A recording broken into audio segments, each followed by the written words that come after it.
जी अस्सलाम वालेकुम नाजरीन, प्रोग्राम खबर से खबर में नादिया मिर्ज़ा में खुश आमदीद। और आज का ये एक्सक्लूसिव प्रोग्राम, मैं इस वक्त मौजूद हूँ पीटीआई के इस लॉन्ग मार्च में और पीटीआई के चेयरमैन इमरान खान साहब मेरे साथ हैं। इससे ज्यादा मैं क्या कहूँ। अस्सलाम वालेकुम जी। अस्सलाम वालेकुम जी। वालेकुम सलाम। सर, ये जो पब्लिक देख के जो खुशी आपके चेहरे में मुझे नजर आ रही है, तो वाकई आप एक्सपेक्ट कर रहे थे इतनी ज्यादा पब्लिक? जी मैं एक्सपेक्ट कर रहा था, क्योंकि मैं 6 महीने से पब्लिक में हूँ। मैंने जलसे किए हैं, बाई इलेक्शंस लड़े हैं, मुझे तो पता था पब्लिक का, लेकिन ना हमारी एस्टेब्लिशमेंट को समझ आ रही थी और ऑपोजिशन तो डरी हुई है। सर, इसी पब्लिक से डर के और इस मूड से डर के हुकूमत कह रही है कि हम मुज़ाकरात करने को तैयार हैं।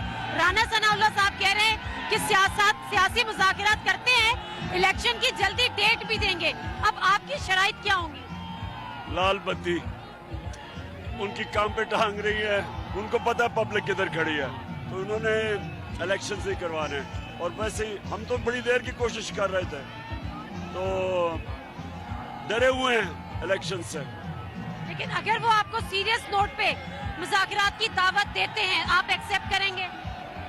इलेक्शंस का अनाउंस करें तो बातचीत करेंगे। उन्होंने इलेक्शन तो अनाउंस कर रहे नहीं है, कोई नवाज शरीफ ने और जरदारी ने कह दिया इनको कि वो इलेक्शन ही करेंगे। लेकिन अभी राना सनाउल्लाह साहब का जो स्टेटमेंट है कि सियासी मुज़ाकरात होने चाहिए, हम इलेक्शन की डेट देने के लिए तैयार हैं, तो फिर आप इसको सीरियस नहीं ले रहे? मुजरिम पेशा, जुराइम पेशा आदमी है, कातिल है, उसकी कोई क्रेडिबिलिटी नहीं है।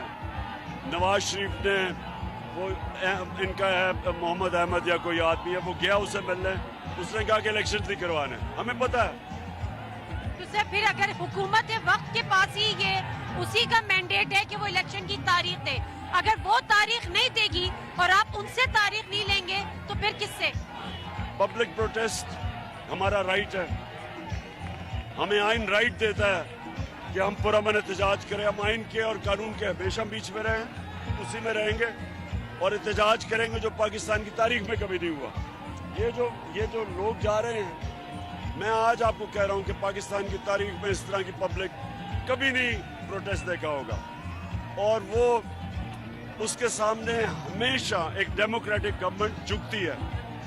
ये नहीं करती कि आपकी कोई पूछने नहीं है, आपको कोई पूछता ही नहीं है, इलेक्शन आप नहीं जीत सकते, जलसा आप नहीं कर सकते, तो बैठे क्यों हैं ऊपर? बाहर की साजिश के जरिए ऊपर बैठा दिए, पैसे लेके, हॉर्स ट्रेडिंग करके, करोड़ों रुपया लेके, लोटे करके बैठे हुए हैं। तो सर, अगर आप ये कह रहे हैं कि आप इनसे मुज़ाकरात की टेबल पर साथ नहीं बैठेंगे क्योंकि ये इलेक्शन नहीं कराएंगे, तो फिर बीच में किसको पढ़ना आपको गवारा है, या आप कोई फिर बीच में एस्टेब्लिशमेंट का रोल एक्सेप्ट करेंगे? पावर एस्टेब्लिशमेंट के पास है, सबको पता है। आज एस्टेब्लिशमेंट से पावर हटाए, ये गिर गए। इनके पास है क्या? कोई मुख्तलिफ किस्म के लोग इकट्ठे किए हुए हैं, और किसने किए इकट्ठे? इनको इकट्ठा करके ऊपर बैठा दिया।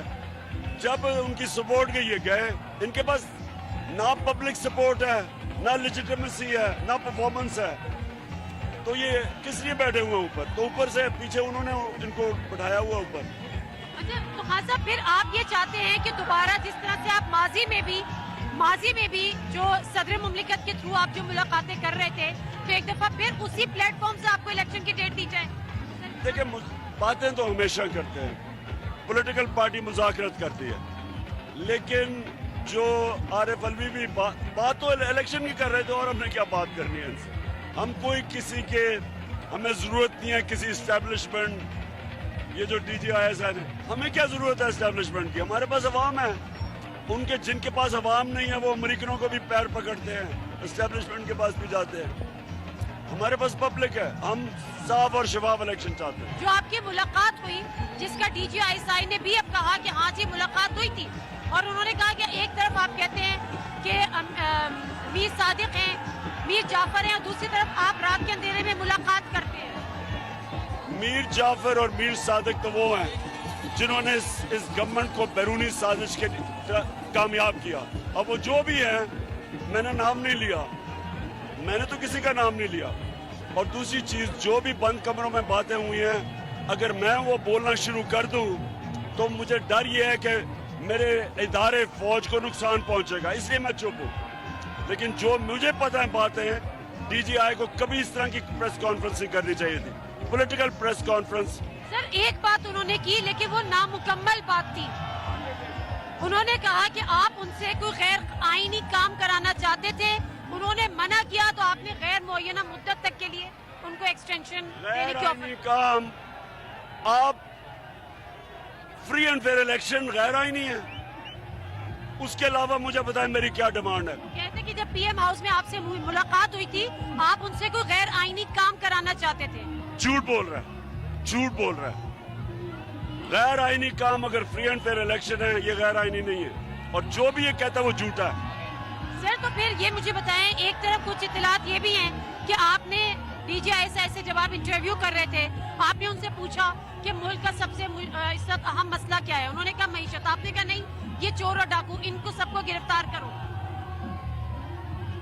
मैंने उससे पूछा कि एस्टेब्लिशमेंट का रोल क्या होना चाहिए, उसने कहा पाकिस्तान के लिए होना चाहिए, और उससे कहो कि आखिरी मुलाकात जो उसने मेरे से की थी मैंने उसे क्या कहा था। सर जब आप हकीकी आजादी की बात करते हैं तो इससे मैं क्या मतलब लूं? क्या हकीकी आजादी का मतलब सिविलियन सुप्रीमेसी है? दो, पाकिस्तान के फैसले पाकिस्तान में हो, हमारे मुल्क के फैसले पाकिस्तान और पाकिस्तानियों के लिए हो, और दूसरा रूल ऑफ लॉ। ये रूल ऑफ लॉ नहीं है कि आजम स्वाति को पकड़ के मारो, फलाने को पकड़ो, मीडिया को बंद करो, वो बाहर भाग जाए, साबिर शाकिर जो अरशद शरीफ से हुआ है। या रूल ऑफ लॉ नहीं है, माइट या तो जंगल का कानून है। रूल ऑफ लॉ लोगों को आजाद करता है, हकीकी आजादी इसको कहते हैं। जब लोग आजाद होते हैं, जो कि जिधर स्विट्जरलैंड में है, जिधर रूल ऑफ लॉ है वहाँ लोग आजाद है, यहाँ तो जुल्म की गुलामी करते हैं। सर इस्टेब्लिशमेंट की मदद के बगैर आप हुकूमत बना सकते हैं? मैं फ्री एंड फेयर का क्या मतलब है? फ्री एंड फेयर इलेक्शन मेरी डिमांड। मैं 200 साल क्रिकेट तहरीक के अंदर वाहिद कैप्टन हूँ जो न्यूट्रल अंपायर लेके आया था। मैंने लीड की थी क्योंकि हम फ्री एंड फेयर जीतना चाहते थे। आज सारी दुनिया में न्यूट्रल अंपायर है। मैंने EVM मशीन्स क्यों लेके आया था कि यहाँ साफ और शफाफ इलेक्शन हो। ये जो लोग जिनके पास पब्लिक सपोर्ट नहीं होती उनको ये क्रचेस चाहिए होते हैं एस्टेब्लिशमेंट के, या उनको अमेरिका के या फॉरेन पावर्स। अच्छा आपने रजीम चेंज का जिक्र किया, कौन जिम्मेदार थे? आप अगर पब्लिक सपोर्ट के साथ हुकूमत में आ जाते हैं, इन जिम्मेदारों के खिलाफ आप कार्रवाई करेंगे? रजीम चेंज साइफर एक open and shut proof case है। रजीम चेंज का साइफर रियलिटी है, और उन्होंने लोकल मीर जाफर और मीर सादिक के साथ मिलकर रजीम चेंज लेके आए। हमेशा जब मोहम्मद मुसद्दक को ईरान में गिराया था तो लोकल सहूलतकार थे जो मीर जाफर और मीर सादिक बने। अंग्रेजों ने यहाँ मीर जाफर और मीर सादिक के जरिए जीते थे। मैं ये पूछना चाह रही हूँ, वो तो हम कहते हैं साइफर की इन्वेस्टिगेशन करो, साइफर की इन्वेस्टिगेशन करो। चीफ जस्टिस को कहा हुआ है, इन्वेस्टिगेशन में पता चल जाएगा मीर सादिक और मीर सादिक कौन। अगर आज इलेक्शन की डेट आती है, आप पब्लिक पॉपुलैरिटी के साथ, पब्लिक सपोर्ट के साथ हुकूमत में आ जाते हैं, मीर सादिक, मीर जाफर के खिलाफ कोई कार्रवाई करेंगे? हम आगे देखना चाहते हैं, आगे का है कि मुल्क को जिधर दलदल में जा रहा है कैसे निकालना है। उसमें कोई बदले लेने का मेरा कोई मूड नहीं है। आप आम माफी दे देंगे? आम माफी का ऐलान होगा? रूल ऑफ लॉ चाहिए सर, इंसाफ से प्रॉस्पेरिटी आती है, खुशहाली और इंसाफ।